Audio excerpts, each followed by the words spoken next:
Leamos Hechos capítulo 6, versículos 1 al 7. Y lo que les traigo hoy no es un sermón expositivo, sino un sermón temático, donde desarrollaremos esta gloriosa verdad acerca de la doctrina bíblica del diaconado. Hechos capítulo 6, versículos 1 en adelante. En aquellos días, como crecía el número de los discípulos, hubo murmuración de los griegos contra los hebreos de que las viudas de aquellos eran desatendidas en la distribución diaria.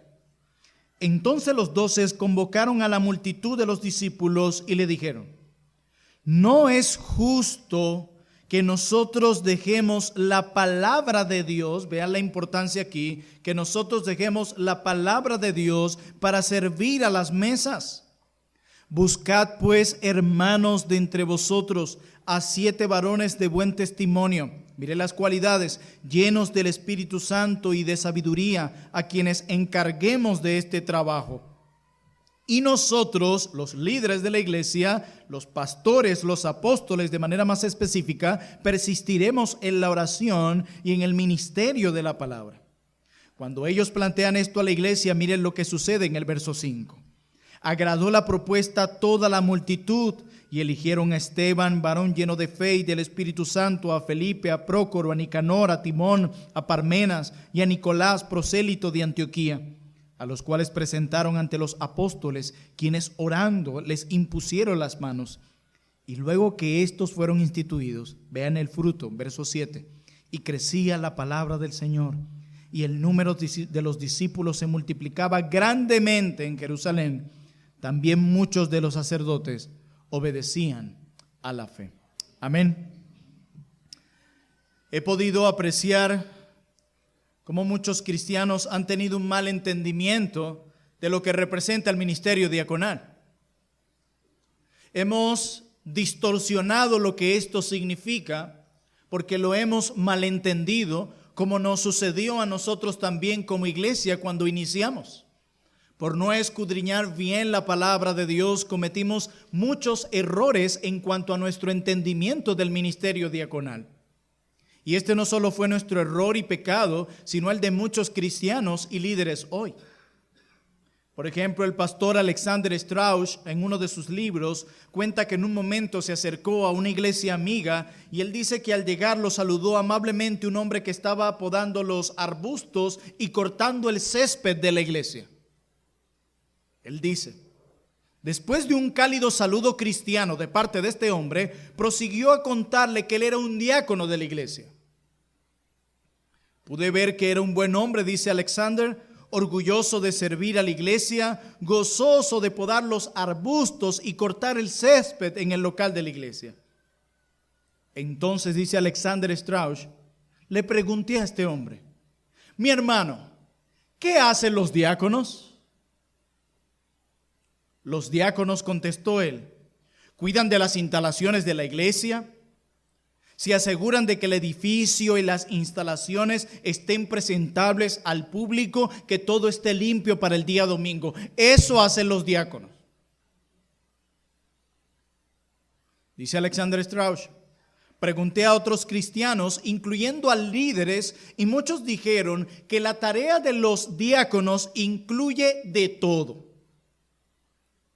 Desde arreglar las flores en el local de la iglesia, alimentar a las personas sin hogar, mantener limpios los baños, repartir los boletines en la iglesia, etcétera, etcétera, etcétera.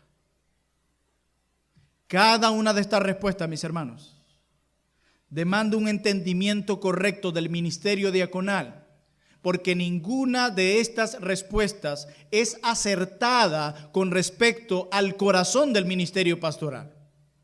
Y cuando esto pasa y la iglesia le toca elegir a sus diáconos, piensa en el que sirve más. Bueno, fulano es el que pasa el coleto, como le decimos aquí, el que limpia el local, el que arregla las flores, votemos por él. Obviando el corazón mismo del ministerio diaconal. Hermanos, la Escritura declara que los candidatos al ministerio pastoral y diaconal deben ser examinados por la congregación a la luz de la palabra de Dios. Nosotros no debemos colocar pastores y diáconos en nuestras iglesias a dedo. El que me cae mejor, el que me gusta más, el que tiene más tiempo en la iglesia. Así no funciona. La Biblia demanda de aquellos que van a ejercer el oficio de pastores y de diáconos un carácter que ha sido especificado en la palabra de Dios. No solo en Hechos 6, porque esta es una doctrina que se va entendiendo a medida que avanzamos en el Nuevo Testamento, sino cuando consideramos 1 Timoteo capítulo 3, Tito capítulo 1, la Biblia sí dice cómo debe ser el carácter y las cualidades de quien va a oficiar el ministerio pastoral y diaconal. Por lo tanto, antes de ordenar a alguien alguno de estos oficios, deben ser examinados por la congregación a la luz de la palabra de Dios y nos encontraremos con que la Biblia sí tiene algo que decir. No solo sobre la labor del pastor y el diácono, sino del carácter del pastor y del diácono.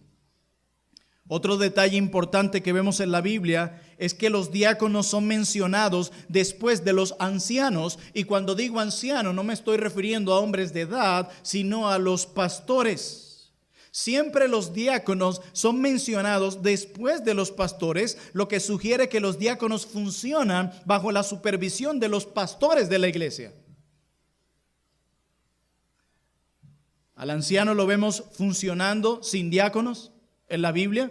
Nosotros encontramos a pastores funcionando sin diáconos en la Biblia, pero los diáconos no podrían ejercer su labor sin un superior como un anciano, sin un pastor que la Biblia llama un supervisor. O sea que puede haber pastor sin diáconos, pero no diácono sin pastor. Es por eso que es un error ver en congregaciones donde se ordena primero a los diáconos y después a los pastores. ¿Cómo ellos, por quién son supervisados y a quién apoyarán? Si según Hechos capítulo 6, estos surgen para que los líderes prediquen la palabra de Dios y ellos apoyen a los líderes, a los ancianos, pero ¿cómo van a funcionar si no hay ancianos? Todas estas verdades son necesarias porque hemos cometido grandes errores con respecto al ministerio diaconal. Así que teniendo estas verdades en mente, quisiera considerar con ustedes en esta mañana el origen teológico del ministerio diaconal. ¿Qué es lo que hace que este ministerio sea tan honorable? ¿Qué es lo que hace que el ministerio diaconal sea tan honroso y que Dios demande esa clase de carácter del que va a ejercer el ministerio diaconal? ¿Qué es? ¿Recuerdan la meditación del pastor Rubén en la mañana? ¿Cómo el pastor representa al principal de los pastores en esta labor tan honorable? Veremos que el ministerio diaconal no es la excepción. Nosotros sabemos que históricamente el ministerio diaconal surgió en Hechos capítulo 6. Pero la pregunta es, ¿cuál es el punto teológico? ¿Cuál es la razón teológica de este ministerio en el que hoy, después de este sermón, estaremos ordenando a estos dos hombres al ministerio diaconal? Bueno, mis hermanos, yo quiero decirles desde un punto de vista teológico que la existencia de este ministerio en la iglesia nos revela algo acerca del carácter de nuestro Dios. El ministerio diaconal nos revela algo de la condición menesterosa y necesitada del hombre. Pero el ministerio diaconal también nos revela algo de la provisión abundante de Cristo para las necesidades de su pueblo. Y si vamos a apreciar el ministerio diaconal en toda su extensión, debemos contemplarlo a la luz de estas tres realidades reveladas en las Escrituras. Yo quiero darles tres razones teológicas de por qué existe el ministerio diaconal y que tú y yo podamos rendirle el mismo honor que Dios le rinde. Así que veamos primeramente, para aquellos que toman nota, la relación que guarda este ministerio con el carácter de Dios. La relación que guarda este ministerio con el carácter de Dios. ¿Cómo se relaciona el ministerio diaconal con el carácter de Dios? Bueno, hermanos, al considerar el origen del diaconado, no debemos buscarlo primeramente las necesidades de su pueblo, como si se tratara solo de nosotros, sino más bien en el carácter compasivo y misericordioso de nuestro Dios. Nosotros servimos a un Dios que es bondadoso. Nosotros servimos a un Dios que es misericordioso. Y quiero que veamos esto a través de la Biblia, porque de nada sirven mis palabras si no podemos probar esto a la luz de la palabra de Dios. Acompáñenme al Antiguo Testamento, específicamente al Salmo 34, versículos 8 al 10. Salmo 34, versículos 8 al 10.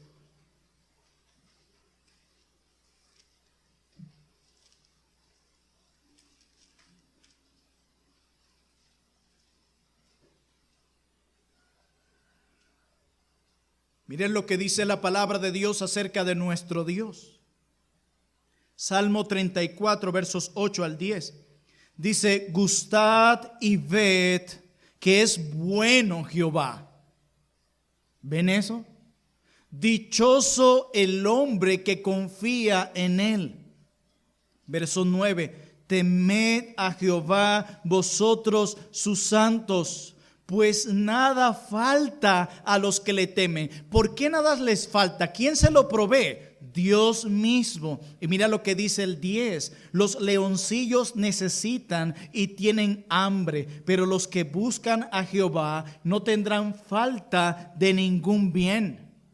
Hermanos, Dios se deleita en hacer bien a su creación. Nuestro Dios no es un Dios relojero que creó todas las cosas y las dejó a su propio cuidado o a su propio cuidado. No, hermanos, Dios hace bien a su creación, pero de manera muy especial. Dios hace bien a su pueblo. Dios tiene un amor especial para con sus hijos. Y esa es una realidad que tú y yo no podemos olvidar. Así que en primer lugar este salmo nos dice que nuestro Dios es bueno y misericordioso. Hermanos, Dios no se preocupa únicamente de las necesidades de nuestra alma, sino también de las necesidades de nuestro cuerpo. Y eso es maravilloso. Cuando tú ves el modelo de oración en el Evangelio según Mateo, específicamente en el Sermón del Monte, el Señor añade una petición que tiene que ver con el cuidado de nuestros cuerpos. El pan nuestro de cada día, dánoslo hoy. Fíjate que no dice que pidamos el pan nuestro de cada mes, sino de cada día, que pidamos por el pan de cada día. ¿Por qué? Para que dependamos de Él cada día. El Señor tiene cuidado de nuestros cuerpos. Y esto es muy importante para nosotros los evangélicos, porque hemos olvidado que el cuerpo también es algo honroso. Hemos sobreenfatizado el cuidado del alma y nos hemos olvidado del cuidado del cuerpo. Como si una cosa fuera sagrada y la otra no, como si una cosa le perteneciera a Dios y la otra no. No, Dios nos hizo con alma y cuerpo, le pertenecen a Él.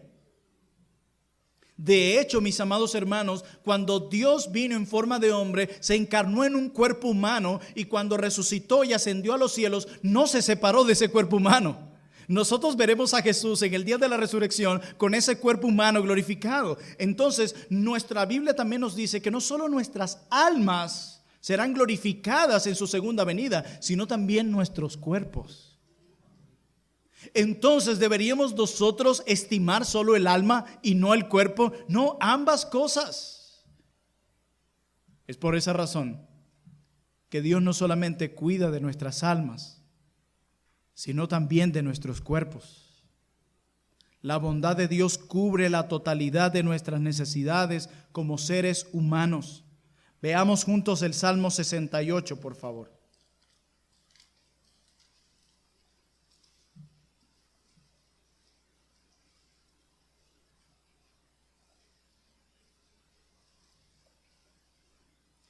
Salmo 68, versículos 5 al 6.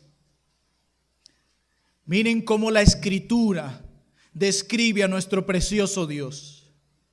Padre de huérfanos y defensor de viudas, es Dios en su santa morada.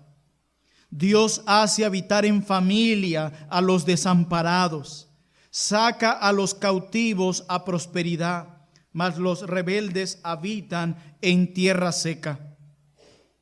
Miren lo que dice el verso 10 de este mismo Salmo 68.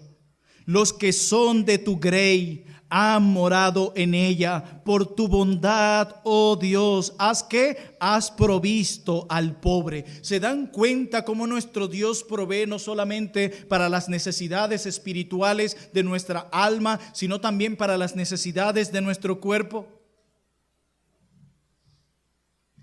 Es por esta razón que el ministerio diaconal refleja este aspecto del carácter de Dios, porque una de las labores principales del diácono es velar por las necesidades físicas que tienen los miembros del pueblo de Dios, como sucedió en Hechos capítulo 6. Por esta razón, mis amados hermanos, el diácono es aquel quien en el nombre de Cristo, con propósitos y metas bíblicas, hace bien al necesitado y al afligido. Eso hace el diácono. Ese es el corazón del ministerio diaconal, no sencillamente podar flores y mantener limpio el piso de la iglesia. Va más allá. Pensar en el ministerio diaconal de esa forma únicamente sería tener una visión muy raquítica del ministerio diaconal. El diaconado es mucho más que una agencia de beneficencia humanitaria. El diaconado, como bien ha señalado el pastor Eugenio Piñero en una ocasión, es una expresión tangible. Miren, es una expresión tangible del amor y la bondad de Dios, que nos asegura que Él nos ama y que Él está comprometido en proveer para todas nuestras necesidades. No olvides eso, mi hermano. Dios está comprometido en proveer para cada una de tus necesidades. Acompáñenme ahora al Nuevo Testamento, a Filipenses capítulo 4, por favor. Sigamos viendo esta gloriosa realidad. Cómo el ministerio diaconal refleja el carácter bondadoso y misericordioso de nuestro Dios. Carta de Pablo a los Filipenses capítulo 4, verso 19. Pablo está dando gracias a los hermanos en Filipos por la ofrenda que le hicieron llegar para sus necesidades mientras él estaba en prisión. Y en ese contexto Pablo dice lo siguiente en Filipenses 4:19: mi Dios pues suplirá todo lo que os falta conforme a sus riquezas en gloria en Cristo Jesús. Pablo sabía que había sido Dios a través de los hermanos en Filipos quien había cubierto sus necesidades. Que a través de esta ofrenda estos hombres habían ayudado a Pablo. ¿Cómo podemos ayudar a los necesitados y a los afligidos en medio nuestro si la iglesia no ofrenda? Hemos salido de iglesias donde nos han robado y nos han vendido un Dios meramente materialista, y ahora pasamos nosotros a robar a Dios, creyendo que Él no está al tanto de cada moneda que ingresa a nuestra cuenta y a nuestro bolsillo, y creyendo nosotros que Él no sabe cuando nos escapamos de esta responsabilidad principal del Evangelio, que es el ofrendar para el reino de Dios. Aún si no lo haces con este deber, estás pecando contra Dios, y esa puede ser quizás la respuesta a muchas de tus miserias. Nosotros no damos para ser bendecidos. Damos porque ya fuimos bendecidos en Cristo. Nuestro Dios no nos dio una partecita del cielo, ni lo peor del cielo, nos dio lo mejor del cielo, a su Hijo mismo. Si nuestro Dios es generoso, sus hijos deben caracterizarse por ser generosos. Una vez más cito a este hombre de Dios. La existencia de este oficio, o sea, del ministerio diaconal, es ante todo una manifestación tangible del carácter amoroso y benigno de Dios en acción. Hermanos míos que están aquí presentes, la existencia misma del oficio diaconal debe ser un recordatorio constante que nuestro Dios es el Dios del necesitado, es el Dios del afligido. Cuando nosotros vemos a Dios, que Él dice a la iglesia, le da pastores para proveer todas las necesidades de su alma, nosotros podemos decir: y qué glorioso es Dios, que está tan al pendiente de nuestro cuidado, que nos da pastores para que cuiden de nuestras almas. Pero cuando vemos que Dios nos da diáconos, podemos decir: qué bello es nuestro Dios, que nos da diáconos para cuidar las necesidades, proveer para las necesidades de nuestro cuerpo. ¿Se dan cuenta? ¿Ven lo hermoso y lo glorioso y lo que hay detrás de este oficio? Dios mismo es el centro del ministerio diaconal, como Dios mismo es el centro del ministerio pastoral. Qué maravilloso es adorar a un Dios y servir a un Dios que aún tiene en cuenta al necesitado y al afligido. Cuando ayudamos al necesitado y al afligido, no debemos alabarnos a nosotros mismos. Cuando ayudamos a alguien que tiene necesidad, no debemos alabarnos a nosotros, ni esperar el aplauso de los hombres. Más bien, cuando ayudamos a alguien en necesidad, debemos alabar la misericordia y la bondad de Dios, quien ha puesto en nuestros corazones tanto el querer y el hacer por su buena voluntad. Debemos alabar a Dios por su misericordia y bondad, quien ha provisto cada moneda para ayudar al necesitado. Por eso, aun quien se debe llevar la gloria, aun cuando la iglesia ayuda al necesitado, aun cuando los diáconos velan por el afligido, es Dios mismo. Porque cada vez que hacemos esto, estamos reflejando el carácter misericordioso de Dios. Todo el mundo hace las cosas para su propia gloria. El mundo hace lo que hace para la gloria del hombre. Coronas, títulos, medallas, recompensas, todas cosas corruptibles que al final de cuentas se destruyen, se acaban. No puedes llevarlas a tu tumba. El mundo pelea y se afana por eso. Pero todo lo que el cristiano hace, lo hace para la gloria de Dios. Hermanos, es por falta de una visión teocéntrica, o sea, centrada en Dios, que muchas personas ven el diaconado como un oficio que se ocupa de cosas terrenales, limpiar el piso, arreglar a las flores, y no hay ningún pecado en hacer eso, pero es una manera simplista de ver el ministerio diaconal. En contraposición a la obra pastoral, muchos dicen, bueno, el ministerio pastoral sí se ocupa de las cosas espirituales, el ministerio diaconal de las terrenales, pero esto nos enseña que no es así. Tanto el ministerio pastoral como el ministerio diaconal son llamados espirituales y que tienen que ver completamente con el reino de Dios. Cuando vemos estas obras de misericordia desde un punto de vista teológicamente correcto, entendemos que se trata de algo completamente espiritual. Aun cuando los diáconos se ven envueltos en asuntos prácticos y temporales, nosotros decimos, hey, el carácter de Dios está siendo reflejado en nosotros. La bondad de Dios se está mostrando en medio nuestro.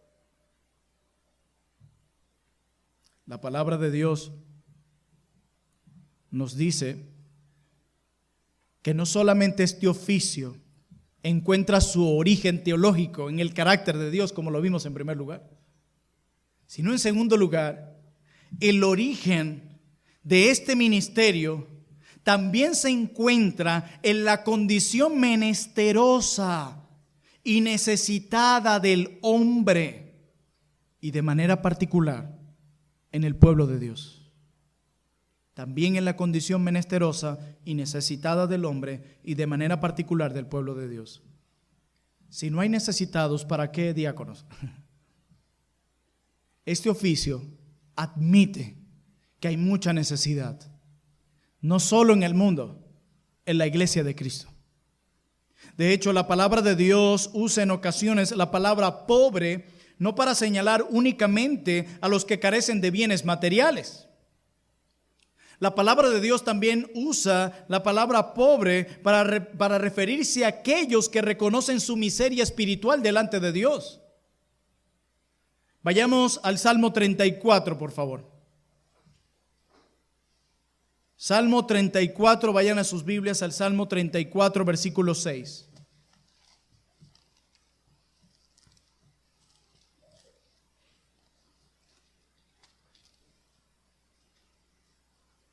Para que vean que cuando la Biblia usa la palabra pobre, no señala únicamente a los que carecen de bienes materiales. Salmo 34, verso 6 dice, ¿este qué? Pobre clamó. Y no se estaba refiriendo a que en ese momento David carecía de bienes materiales, no. Este pobre clamó y le oyó Jehová y lo libró ¿de qué? De todas sus angustias. Hermanos, por causa del pecado que hay en el mundo y en nuestro propio corazón, somos una raza de personas necesitadas. Todos. Ustedes van a Génesis capítulo 2. Y Dios dice que le proveyó al hombre una ayuda idónea. Si el hombre antes de que entrara el pecado necesitaba de ayuda, ¿cuánto más necesitaremos nosotros ayudas luego que el pecado y la maldición entró al mundo?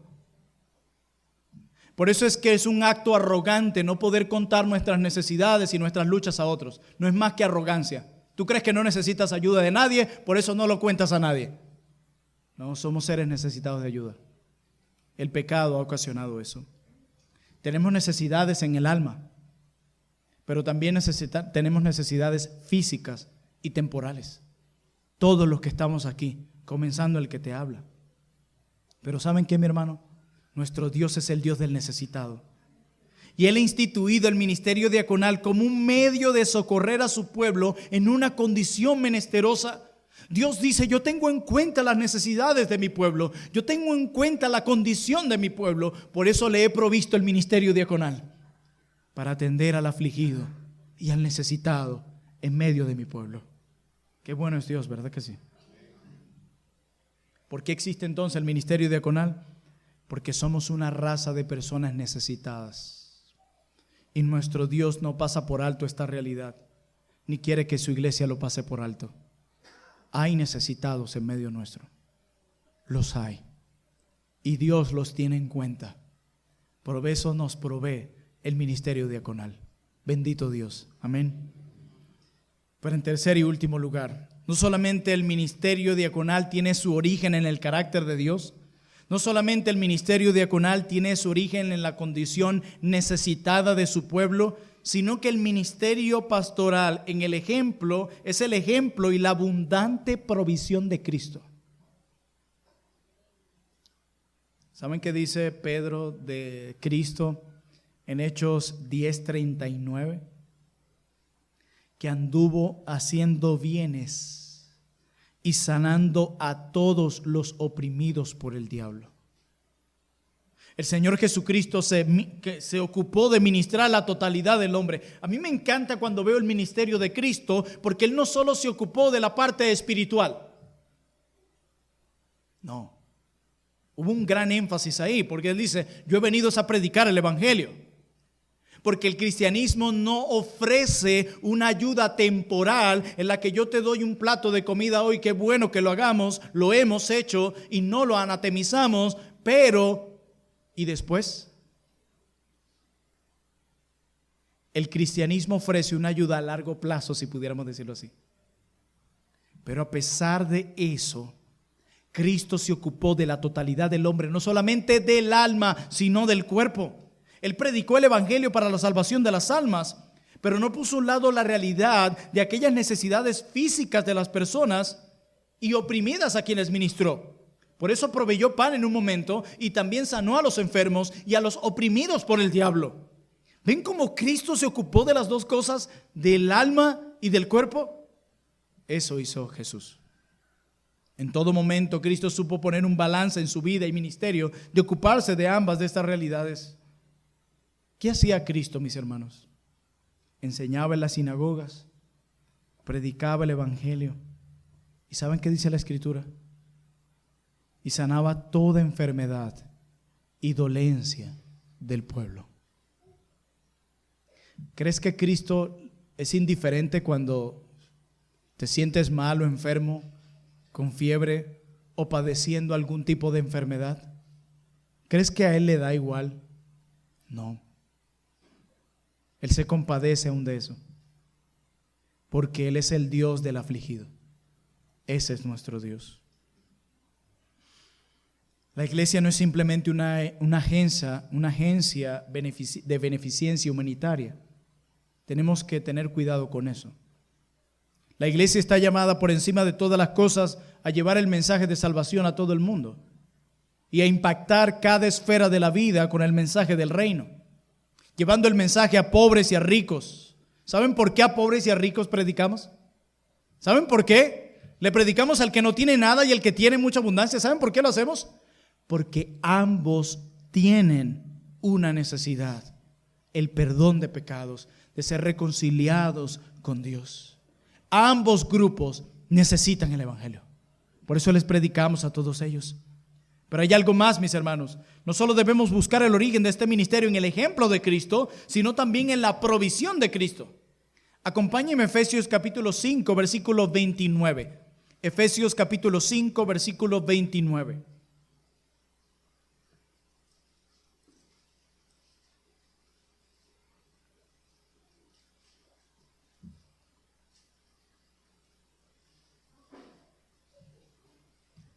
El contexto, Pablo está conectando el evangelio con el matrimonio, pero si nosotros somos parte de la iglesia, su esposa, esto es para ti y para mí.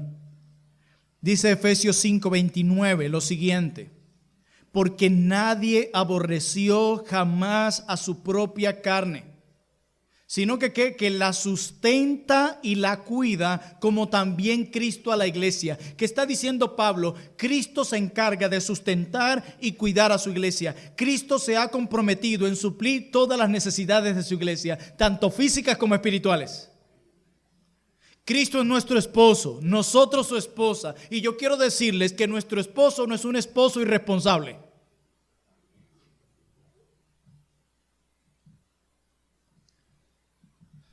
¿Qué es un esposo irresponsable? Que ve las necesidades de su esposa, las ignora, las desatiende y no les presta atención. ¿Crees que Cristo es irresponsable? ¿Crees que Jesús es un esposo irresponsable? Es bueno recordarnos eso cuando estemos en cama. Es bueno recordarnos eso cuando nos sentimos solos. Es bueno recordarnos eso cuando no hay nada que comer. Es bueno recordarnos eso. Mi esposo no es irresponsable. Él sustenta y cuida a su iglesia y algo Él proveerá. Bendito Dios. Y es precisamente por esa razón que en un momento histórico Cristo guió a sus apóstoles a establecer el ministerio diaconal como parte de su provisión. Cristo quería que las necesidades de los pobres fueran atendidas. Señor, ¿y qué vas a hacer tú para que las necesidades de los pobres sean atendidas? He aquí el ministerio diaconal.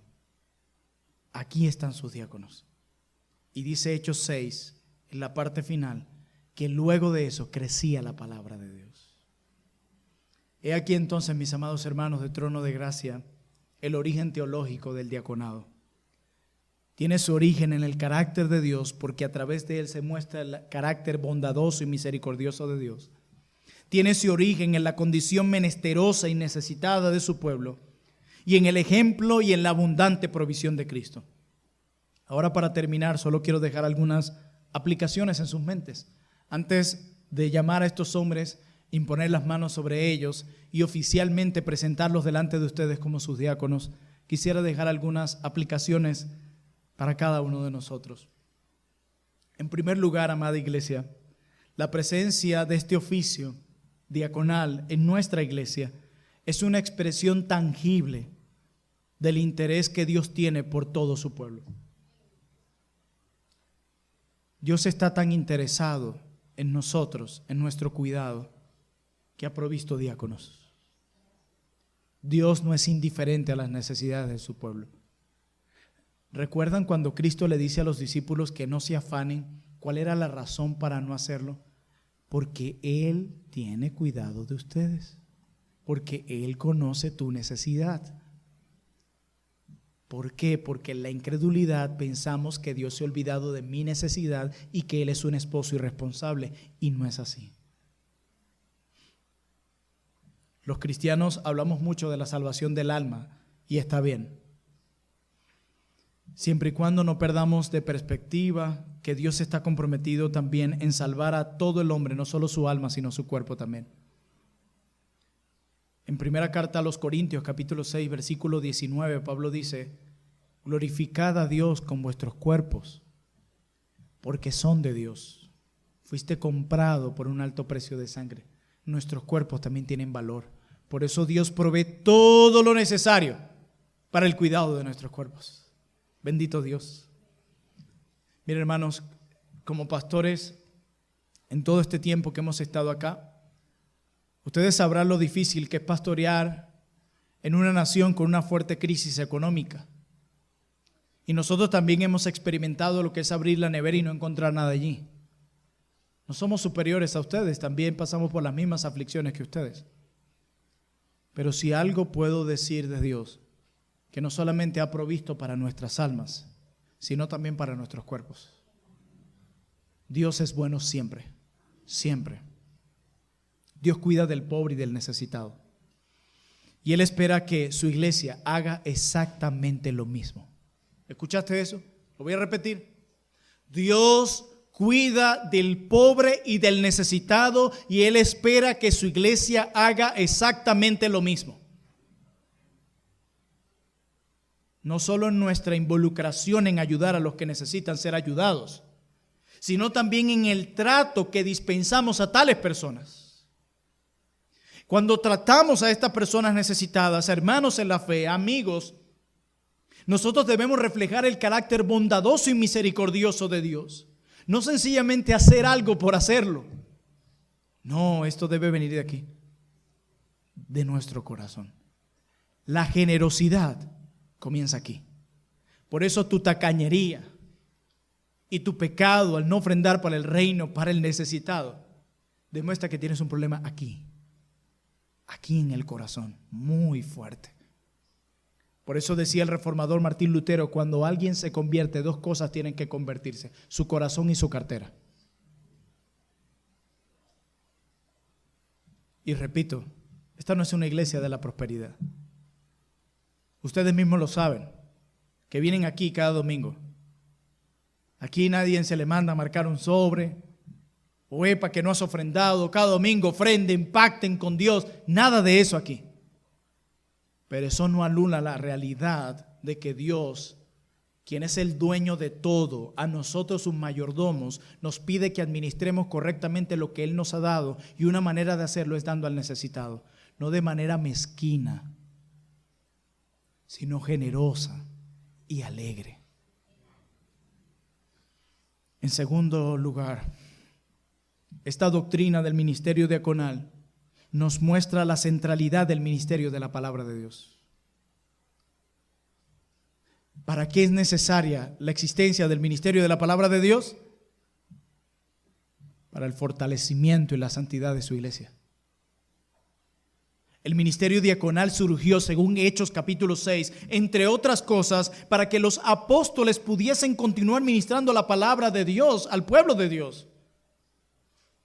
Si queremos que nuestra iglesia continúe siendo fortalecida, no podemos permitir que de ninguna manera, ninguna otra cosa nos aparte a nosotros los pastores de esta labor. Nuestra labor principal es el ministerio de la oración y de la palabra de Dios. Dios estaba viendo en Hechos 6 que por los predicadores, los apóstoles, por estar ocupados sirviendo a las mesas, atendiendo a las necesidades físicas de los que asistían, estaban descuidando a la palabra de Dios. Si para Dios no hubiese sido importante la palabra de Dios y la predicación de la misma en una iglesia, hubiese dicho: no importa, sigan haciéndolo. ¿Y qué dijeron los apóstoles? No es justo que por servir las mesas abandonemos la palabra de Dios. Muchos predicadores dirían hoy: no es justo que por la palabra de Dios descuidemos las mesas. Pero fue diferente. Ellos entendían qué es lo que era importante, que era lo que las almas necesitaban, que era lo que engrandecía el nombre del Señor y que era lo que nos preparaba para llegar a la patria celestial. Hermanos míos, este ministerio surge para atender al afligido y al necesitado, de esta manera reflejar el carácter de Dios, pero también para que no se descuide el ministerio más importante de la iglesia, la predicación de la palabra. Es por esta razón que los diáconos son aquellos que sostienen los brazos de sus pastores para que nosotros podamos ocuparnos y centrarnos en el ministerio de la palabra y la oración, y que de esta manera Cristo sea exaltado ese Cristo que dio su vida por nuestros pecados, se levantó de entre los muertos y ascendió a los cielos, y quien se compadece de nuestras debilidades y quien se ocupa no solo de nuestras necesidades espirituales, sino también de nuestras necesidades físicas.